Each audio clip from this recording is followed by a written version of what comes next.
So my name is Sochi Pena. I'm an outreach specialist with Desert Water Agency. And while some people are joining us, I'll just go over a few of some housekeeping items. First of all, the webinar is being recorded. You probably noticed that. And when you all entered, you should have noticed that you are on mute. Hopefully you're on mute. If not, please mute yourself, just out of respect for the speakers. And there will be a Q&A at the end of the webinar. And at that time, you will have an opportunity to ask questions, and you can raise your hand and we'll call on you. You can unmute yourselves at that point. The raise hand icon can be found by clicking on reactions. You can see it on the screen right there. And then at that time, you can ask your question, but you can also ask questions in the chat. You can see the chat right there as well, if you'd rather do it that way. And if you need any technical assistance, please, reach out to us in the chat as well. So I'd like to start by launching a poll, just so we can learn a little more about all of you, that's joining us here today. So let me launch our first poll here.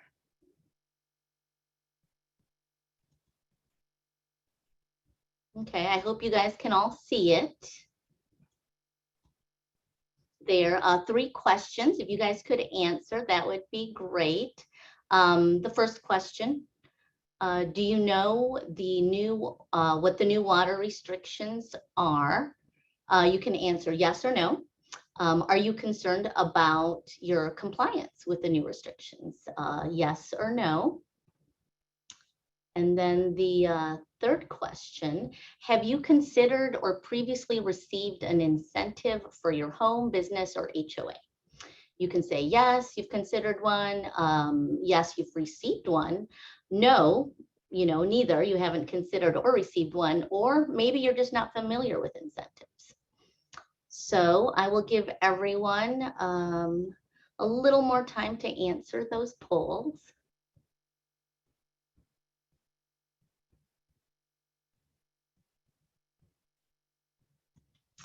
Okay, let's see. I think everyone has answered it so far, so let me go ahead and see what our results are.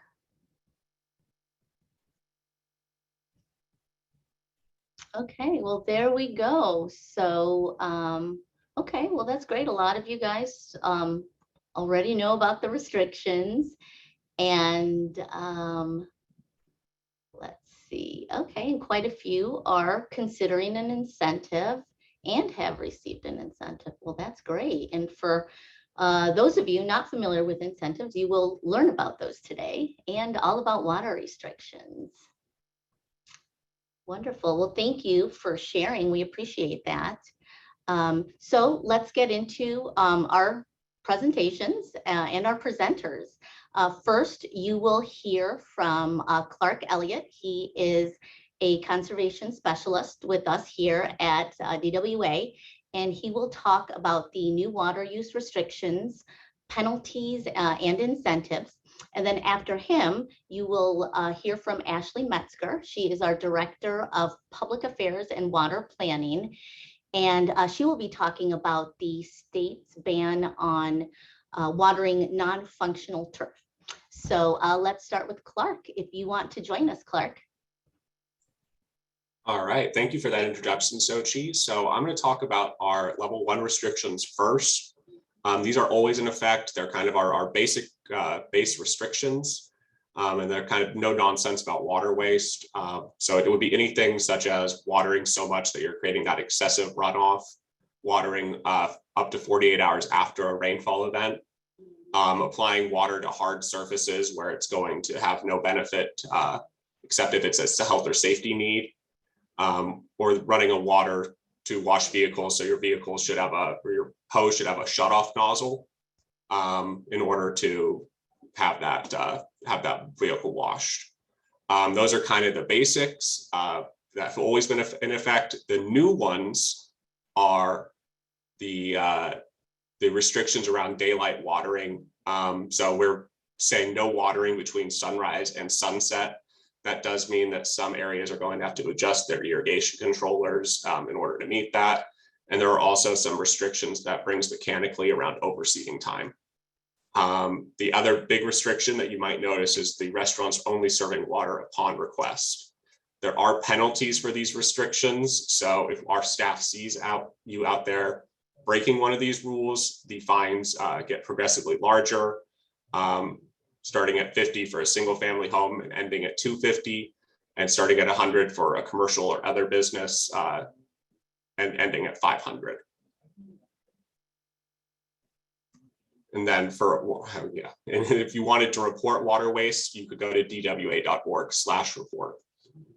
In order to help you meet some of these restrictions, we also offer incentives. Our big one is our grass removal.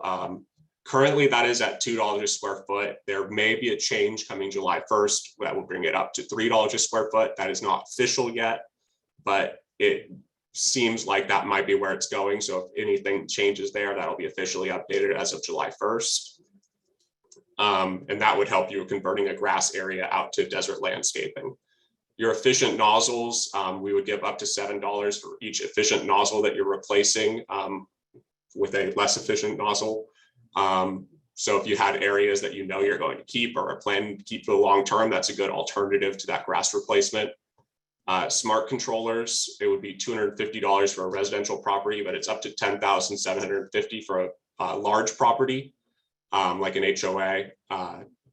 So if you used a master controller, those can get pretty pricey, and we'll cover a large portion of that for you.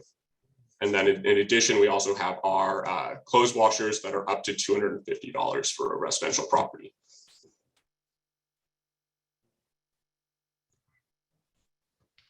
All right, I'm going to take it over from here. Thank you, Clark and Sochi.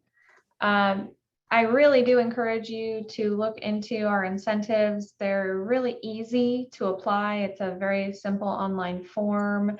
Same with the reporting of water waste.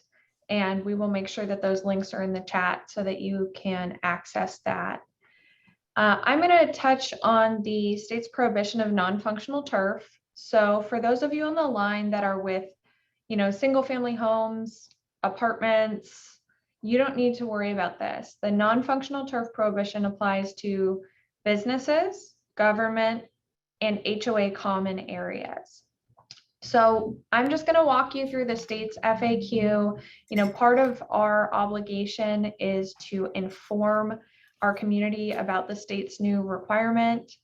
So what is non-functional turf? Pretty straightforward here. Basically mowed grass that is not used for recreational purposes. Anything like a sports field or something used for events, that would still be acceptable. I want to know if the rebate. So I have some background noise, so we're going to go ahead and mute everybody. Yeah, I have the same thing. All right. So I've muted everybody. Apologies there. We just want to make sure people have a good viewing experience here. So a couple of the FAQs from the state. Does this apply to HOAs? Yes, it does. Many of you with the HOA community know that Desert Water Agency had pretty avid comments for the state that we felt that treating condos differently than single family homes or apartments didn't make a whole lot of sense to us. But needless to say, at the end of the day, they elected to move forward in including HOAs in their prohibition. Who decides if turf is functional? So that's really something up to the HOA to take a look at and discuss with its residents. And I think there will be a pretty easy litmus test with some areas. For example, areas outside of your gate or between your outside wall and the street. That seems pretty clearly non-functional. Where you may have a harder time determining this is perhaps in grassy areas that are between units or around a pool area. So something to take a look at. And you may even want to look at your CCNRs to look at activities if they're restricted in certain areas. I live in an HOA in Cathedral City, and I know that we do have certain areas that are restricted for play, if you will. And now those areas may be subject to this prohibition. So are there any exceptions? So as we discussed earlier, this is really just for businesses, government, and HOA common areas. And those areas irrigated with potable water, meaning traditional tap water, drinking water. It does not apply to recycled water or residential yards.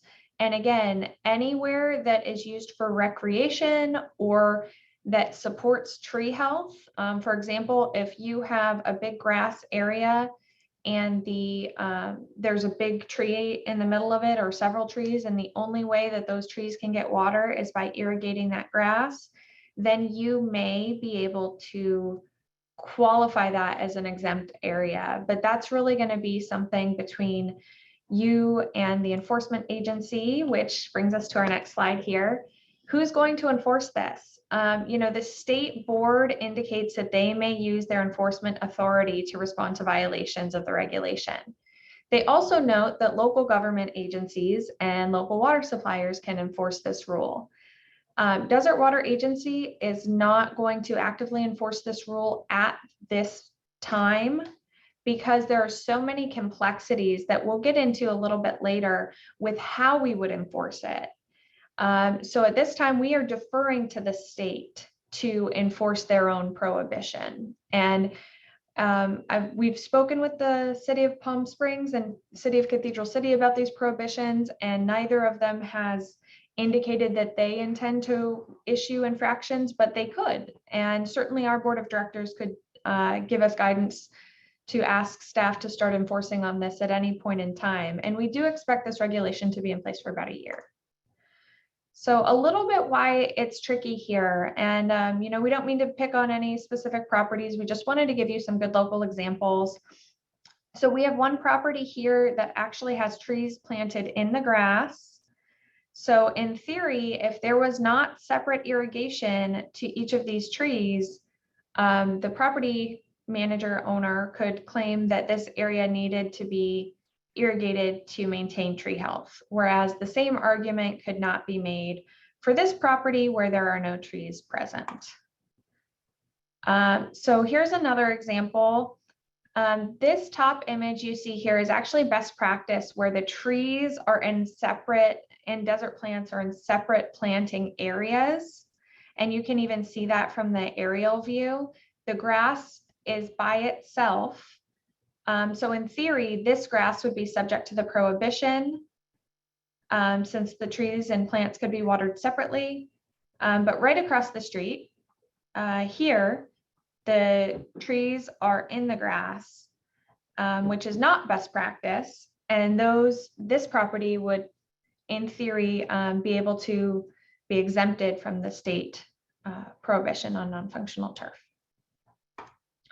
So I want to allow a lot of time for Q&A today. So we are going to start taking questions. If you'd like to go ahead and type them in the chat or raise your hand, we will go through and give everybody an opportunity to ask questions. We ask that you keep your questions fairly short, just out of respect for the fact that we have 37 people on the line today, and many of them may have some questions. And then do check out the FAQ. We posted a link to it in the chat. So that state FAQ will be really helpful since they are the enforcement agency there. And I'm going to go ahead and ask Stan May to go ahead and give us some comments since you have a hand raised. Okay, we have, my wife and I have three short questions. I'm going to ask the first one, and then she'll ask the next two. The first one is the incentives for grass replacement with desert landscaping. Does that include the backyard yet, or is it still limited to the front yard? Our front yard is already desert landscaped.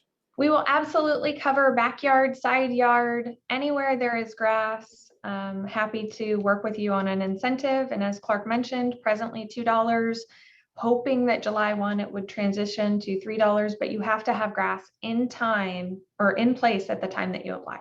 Right, correct. Okay, now here's my wife, Okay. Kitty. So, is there a possibility that in the future, Desert Water is going to expand the restrictions to limited days per week, like many of the other counties in the state? Is that a Yes. possibility? Yes, it is a Okay. possibility. It's something that if the governor asks us to move, right now we're technically in a level 2. A level 3 includes days of the week restriction, at which time we would be asking everyone to water only on Monday, Wednesday, and Friday. We're not there yet, but it's definitely the next step if things don't improve. Okay.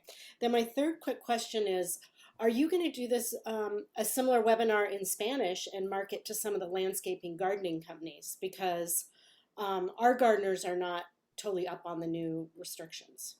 That's a fantastic idea. I think we would be open to, we're recording this webinar. We have the ability to then take it and have it translated, and we could provide that online.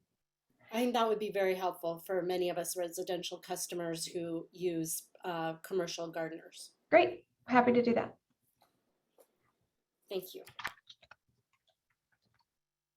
Okay, let's see if we have any more hands raised.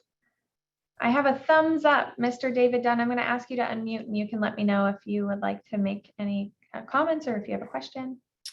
Hi, hello, sound check. Can you hear me okay? Yes, sir. Okay, good, thanks. Good presentation, Desert Water.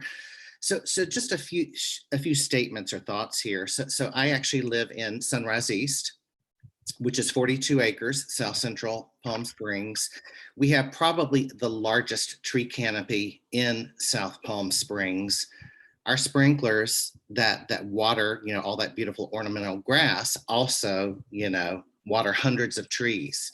I don't know what trees are dependent on water, which ones are water drought tolerant. So that's just one thought. The second thought is that the desert scape that many of us have around our homes that has the low flow water dispensers and the dribblers is connected to the same system that waters our grass. If our grass doesn't get watered, our green plants around our homes don't get watered. Who can we talk to at Desert Water that can come out and say, hey, you guys, the way you're built, you could get a variance, and or these areas that have these particular trees would get a variance. So that's my question. Understood. So I think two things to point out here. Desert Water Agency is not enforcing this prohibition from the state. We will, certainly notify people if we see things that we think the state might pick up on while we're out doing other enforcement activities for the things that Clark mentioned earlier in terms of what we are restricting. And two, it sounds to me like if your trees and your other plantings would be affected, that you may be able to argue some sort of a variance, but you wouldn't be arguing it with Desert Water Agency. Ultimately, it would be with the state water board. So if they, for some reason, had personnel that contacted you about, or your HOA about a violation, you could explain to them, hey, all of these things are tied together. We had to keep watering the grass in order to keep the trees and the shrubbery alive. Now they may push back and ask you to separate some things out onto different valves so that you can have best practice watering. But that's something that, again, you could reach out to the state water board and see what they have to say about it. We're not encouraging anyone to skirt the rules, but certainly they are very adamant that they want trees to be protected during this drought, because during the last drought, we had a lot of urban trees throughout the state of California die. All right, I'm going to ask Liz McIntyre to unmute.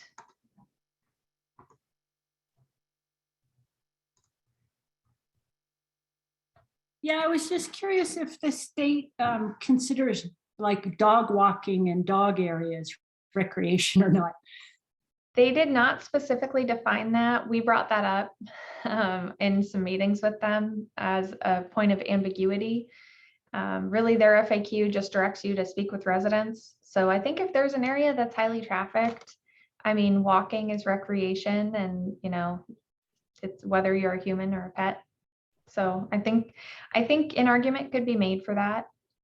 Okay, yeah, there's definitely a couple areas that see heavy dog use in our HOA. Thank you. Yes, we would, it would be foolish for me not to remind folks that, you know, dogs can also do their business on non-grass areas.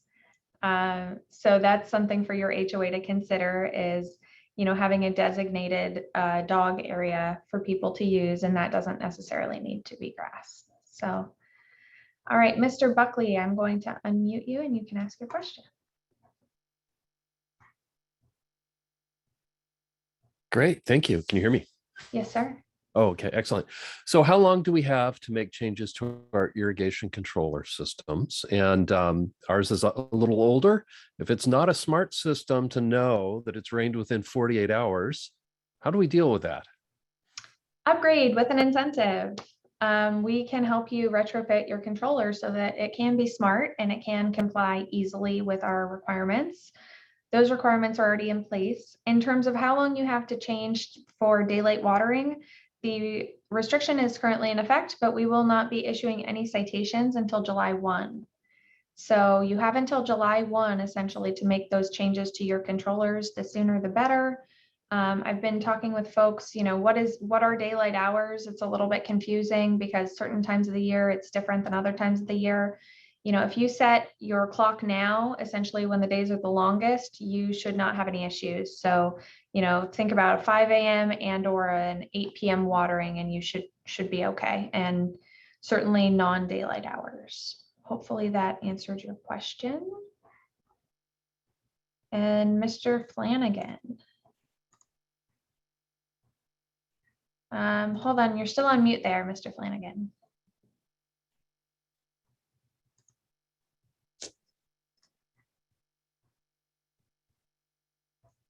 Sending you some messages to ask you to unmute. If you could click your button.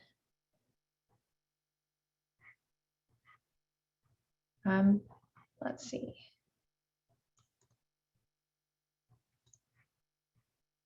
We're having some technical difficulties with you, Mr. Flanagan. If you want to type your question into the chat, we can do it that way. Or if you're able to find your unmute button, we can do that too. Anyone else with questions? I'm not seeing anything in the chat. I'm not seeing any other raised hands on the line here. What about Sochi or Clark? Do you think we missed anything? Is there anything you really want to be sure that people walk away knowing today? Any common questions we've gotten at the office lately? There is one question from, Jim Flanagan. He did type in a question there in the chat. Do you see it? I do not. If you want to read it, that'd be great. Yes. Can you describe the differences in time and frequency for palm trees versus grass? I don't think trees need 10 minutes of water every morning, but what is best for them? We have a watering guide on our website that we will probably have to update with some sensitivity to the fact that we're in a drought, but we will post a link to that in the chat. So let me pull that up, or actually Clark or Soch, if you could pull that up because my screen is here for everyone to see. Yes. But certainly, yeah, the requirements for trees are different than what grass may need. It's just a challenge when trees are used to being watered by sprinklers. So if their only source of water is that overhead spray irrigation that is from your grass sprinklers, you know, you can do some sort of a tree ring contraption. That seems to be the most successful, but converting trees to deep irrigation in the midst of a drought can also be a little bit of a challenge. It does take and a little bit of an adjustment period because the roots of the trees are used to shallow watering. So do know that if you are doing some irrigation retrofits, you may want to think about that.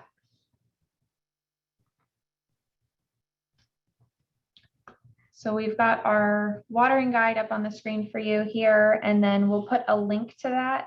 Oh, there it is in the chat, so that if you want to check that out, you can. We also highly recommend Lush and Efficient. It's a wonderful publication all about desert landscaping and plant needs and sun and shade requirements. And we keep about half a dozen copies in the little library that's right out front of our office doors. So you can swing by, anytime and just pick up a copy for you or your HOA or your business to reference for existing plants, or even to get ideas if you're thinking about doing some conversions. All right. So I don't see any more questions. So at this time, what we're going to do is do a closeout poll, and then keep our eyes on the chat in the event that there are any last minute burning questions. And do know you can always call the team here. Clark is fantastic at working directly with customers through a lot of these issues. And his extension is 279. So if you want to call, we'll put the general phone number in, and then just know that you can do extension 279 for Clark, or 184 for me, or 272 for Sochi. And so I'm sorry here, let me get our other poll going. So this is our wrap-up poll.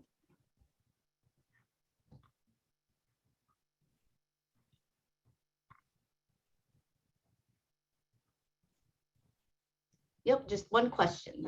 Nice and easy. Very good. It looks like everyone learned a lot or learned a few things. Nobody knew it all before coming here, which is fantastic. I even learned something new. So I appreciate you all taking the time to be here. And I know this is extremely complicated, and we're grappling with some of this stuff too. And just know that if you do make reports about folks, that we will look into those and follow up as appropriate. And we're here to help you save too. So it's not all about the stick, there are carrots. So remember those incentives. And also we can do water consults and give you advice and information. I'm also happy to do presentations to HOA boards, to large groups. So do know that we're a resource here for you to lean on. And thank you again for the suggestion to translate this into Spanish. We'll work on that. And then hope to see you all virtually at our next get together, or via email or by phone. Thank you, everybody.